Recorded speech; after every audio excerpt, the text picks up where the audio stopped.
ભાવનગરમાં લઠ્ઠાકાંડની ઘટના બાદ હવે રાજકોટ શહેર પોલીસ પણ એક્શનમાં આવી। છેલ્લા 3 દિવસમાં રાજકોટ શહેરમાં કુલ 130 જેટલા ગુનાઓ નોંધવામાં આવ્યા, જ્યારે 8 જેટલા પીધેલા પકડાયા।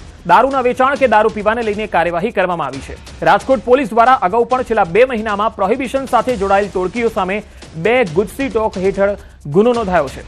આ ઉપરાંત રાજકોટ પોલીસ દ્વારા નંબર પણ જાહેર કરવામાં આવ્યા। જો આપની આસપાસ કોઈ આ પ્રકારની પ્રવૃત્તિ ચાલતી હોય તો એ નંબર પણ આપ્યો છે, જેના પર સંપર્ક કરવા માટે રાજકોટ પોલીસ દ્વારા કહેવાયું છે, જે નંબર છે 6359629896।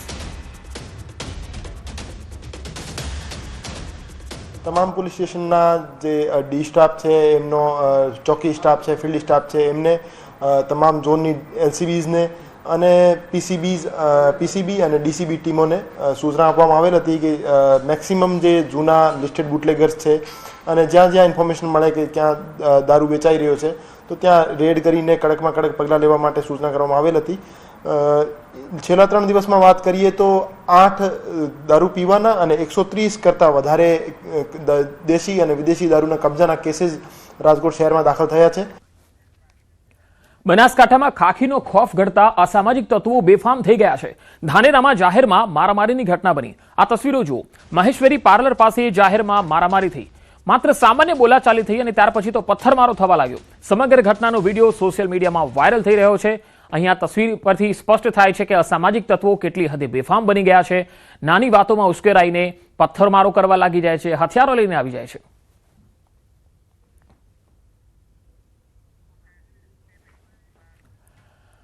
વડોદરામાં ખિસકોલી સર્કલ પાસે છૂટા પૈસાની બાબતે યુવક પર હુમલો થયો અને આ મામલામાં હવે દુકાનદારે પાઇપ મારી યુવકને ગંભીર ઈજા પહોંચાડી હતી।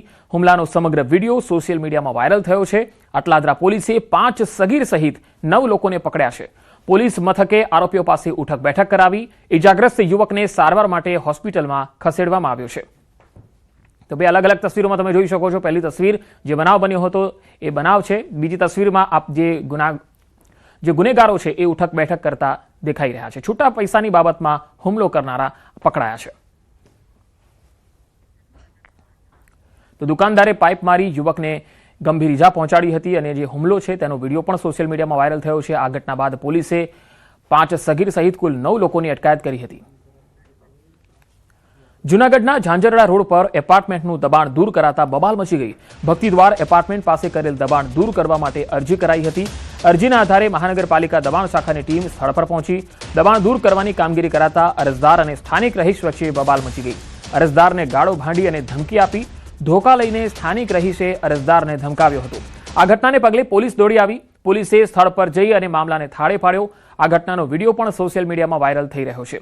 તો જૂનાગઢની આ ઘટના છે। ભક્તિદ્વાર પાસે આ ઘટના બની, જ્યાં એપાર્ટમેન્ટનું દબાણ દૂર કરવા માટેને લઈને બબાલ થઈ। વધુ માહિતી મેળવીએ સંવાદદાતા જૂનાગઢથી અમાર બખાઈ જોડાશે। અમાર, હવે આ મામલામાં કાર્યવાહી શું થઈ રહી છે? પંકજ, ચોક્કસ કે 1 થી 1.5 મહિના પહેલા જે અરજદાર છે ઝાંઝરડા વિસ્તારમાં રહે છે ભક્તિદ્વાર એપાર્ટમેન્ટની સામે તેણે અરજી કરી હતી। 311 જે હેલ્પલાઇન છે એપ્લિકેશન મહાનગરપાલિકાની, તેમાં કે જે એપાર્ટમેન્ટ છે તેમના દ્વારા દબાણ કરાયું છે। બંને વચ્ચે સમાધાન ન થતા અંતે કમિશનર દ્વારા દબાણ દૂર કરવાની સૂચના આપી અને દબાણ શાખાના અધિકારી અને કર્મચારીઓની ટીમ આજે બપોરના સમયે ત્યાં પહોંચી હતી દબાણ દૂર કરવા માટે।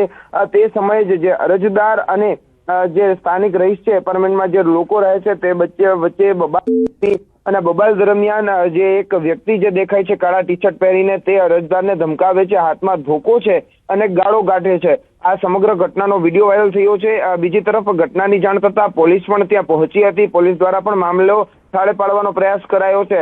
બીજી તરફ અરજદારે હજુ સુધી કોઈ પણ લેખિત કે મૌખિક પોલીસ ફરિયાદ નોંધાવી નથી, એટલે કે હજુ સુધી આ મામલો પોલીસ સ્ટેશન સુધી પહોંચ્યો નથી। પરંતુ જે દબાણો દૂર કરવા ગયા ને ત્યારે સ્થાનિક રહીશો દ્વારા જે અરજદારને દબાવવાના જે પ્રયાસ કર્યા છે તે ઘટના હાલ જે મોબાઈલ કેમેરામાં કેદ થઈ છે અને વિડીયો વાયરલ થઈ રહ્યો છે। બીજી તરફ મહાનગરપાલિકા દબાણ શાખા દ્વારા જે કામગીરી કરવાની હતી તે કામગીરી દબાણ હટાવની પૂર્ણ કરાઈ છે।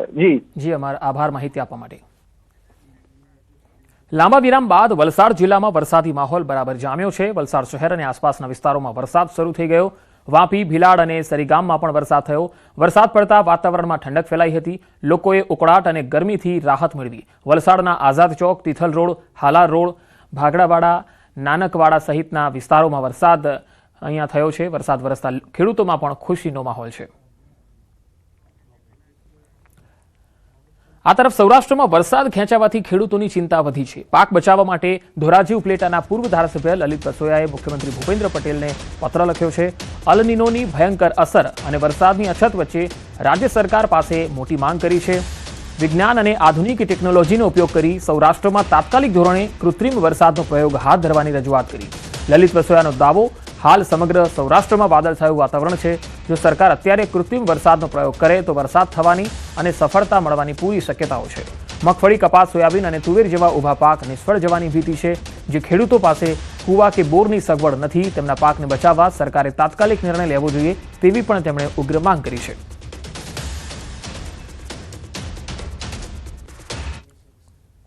રાજ્ય સરકારને ગુજરાતના મુખ્યમંત્રીને પત્ર લખી અને તાત્કાલિક ધોરણે સૌરાષ્ટ્રની અંદર કૃત્રિમ વરસાદનો પ્રયોગ કરવો જોઈએ અને તો જ ખેડૂતોના ઊભા પાક બચી શકશે, ખેડૂતોને એનાથી ફાયદો થશે. એટલે રાજ્ય સરકારને મીડિયાના મારફતે પણ વિનંતી કરું છું કે તાત્કાલિક ધોરણે સારું વાતાવરણ છે અને કૃત્રિમ વરસાદનો પ્રયોગ કરવો જોઈએ. સુરતના કામરેજમાં સુગરની વ્યવસ્થાપક સમિતિની ચૂંટણીની મતગણતરી પૂરી થવાના આરે છે. ઓલપાડ ઝોન પરથી દિનેશભાઈ રમણભાઈ પટેલની સહકાર પેનલમાંથી જીત થઈ છે. જોખા ઝોનમાંથી હેમંતભાઈ પટેલની સહકાર પેનલમાંથી વિજેતા થયા. કઠોર ઝોનમાંથી અપક્ષ ઉમેદવાર ઘનશ્યામસિંહ ચાવડાની જીત થઈ. સાંધિયેર ઝોનમાંથી અપક્ષ ઉમેદવાર વિરલભાઈ બળવંતભાઈ પટેલની જીત થઈ છે. કામરેજ ઝોનમાંથી દિગ્ગજ સહકારી નેતા અશ્વિન પટેલની જીત થઈ છે. અને ડંકાની ચોટ પર કહું છું રિઝલ્ટ પછી કે ગણદેવી કરતા આવતા વર્ષે ભાવ વધારે પાડવાનો છું. મારા શાળા સભાસદોએ જે અમારી ટીમને સહકાર આપ્યો છે, 1-2 જગ્યાએ 3 જગ્યાએ અમારી પેનલ ખંડિત પણ થઈ છે, પણ ત્યાં 2 અપક્ષો જીત્યા છે. એટલે અને ત્રીજા મારા સમર્થનથી મારા મિત્ર જીત્યા છે. એટલે મને કોઈ ચિંતા નથી. હું અશ્વિનભાઈને પર પૂરો વિશ્વાસ કરું છું. અશ્વિનભાઈએ જે ગત વર્ષ સિઝનમાં પોષકક્ષમ ભાવો ખેડૂતને આપ્યા છે એનાથી હું પણ એમની સામે પ્રેરાઈને એમની સાથે ખેડૂતોને પોષકક્ષમ ભાવો મળે, ફેક્ટરીનું સારી રીતે સંચાલન થાય, ખેડૂતને અન્યાય ન થાય એવા પ્રયત્ન કરીશ. મારી જીત 58 મતની છે, બરાબર. 58 મતની મને જીત થઈ છે અને જે મેં વચન આપેલા છે તે વચન હું દિલથી પૂરા કરીશ. મારા ખેડૂતોની પરકે ઓલવેઝ ને મને ખડે રહીશ. કાંગ્રેસ વ્યવસ્થાપક સમિતિની સુગરની અંદર ચૂંટણી યોજાઈ હતી. ચૂંટણીની અંદર સીધો જંગ જોવા મળ્યો હતો, કિસાન પરિવર્તન પેનલ અને સહકાર પેનલ. પરંતુ આ મતદારો અને સભાસદોએ હાલ પરિવર્તન નહીં પણ પુનરાવર્તન કર્યું છે. ચોક્કસપણે કહી શકાય છે. દ્રશ્યમાં જોઈ શકો છો કે સહકાર પેનલના સભાસદો અને કાર્યકર્તાઓમાં ભારે ઉત્સાહ જોવા મળી રહ્યો છે. અને સહકાર પેનલની હાલ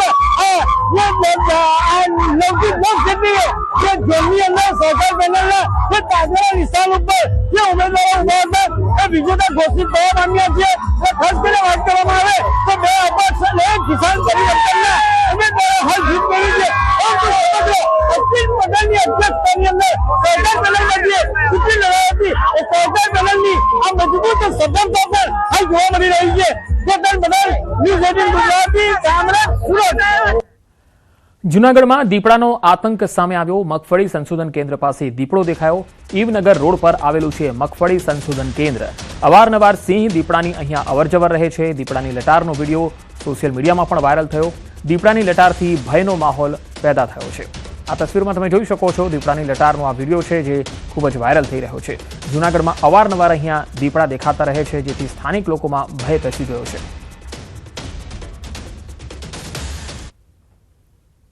જૂનાગઢના ગ્રામ્ય પંથકમાં વન્ય પ્રાણીઓની અવરજવર